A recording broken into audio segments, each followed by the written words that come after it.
आदाब नाजरीन, मैं अब्दुल्ला मुबारक। अजीजों, मुबारक हो, आज आलमी यौम उर्दू है। पूरी दुनिया में शायर मशरिक अल्लामा इकबाल को याद किया जा रहा है। मालेगांव का शुमार उर्दू की उन बस्तियों में होता है जिन्हें दबिस्तान उर्दू के नाम से जाना माना और पहचाना जाता है। पूरे मुल्क में दिल्ली और लखनऊ के बाद सिर्फ मालेगांव को ये एजाज हासिल है। अजीजों, काबिले जिक्र है कि रियासत महाराष्ट्र में उर्दू घर की तामीर के लिए आज से 15 साल कबल ऐलान हुआ था। पूरी रियासत में 15 वर्षों में सिर्फ 2 ही उर्दू घर बन सके।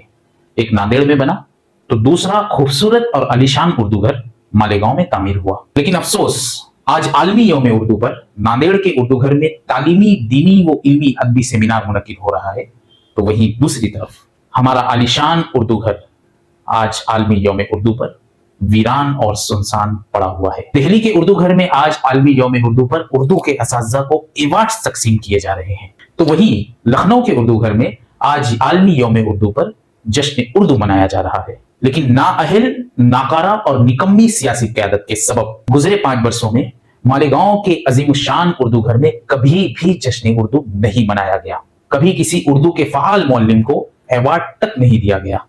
चलो, आज इंतखाबी ज़ाब्ता नाफिज है, लेकिन गुजरे 5 वर्षों में जश्न उर्दू क्यों नहीं मनाया गया? दोस्तों, इससे यही साबित होता है कि मौजूदा एमएलए हजरत मौलाना मुफ्ती मोहम्मद इस्माइल कासमी साहब सिर्फ और सिर्फ बाबा आमदेव है। वो ऐसा कोई काम नहीं करते जिसमें पैसा खर्च करना पड़े। उससे मेरा कोई ताल्लुक नहीं। आज मैं प्रतिनिधि हूँ शहर का। लोग बोलते कि ये नाकारा है, ये निकम्मा है, कोई काम नहीं करता।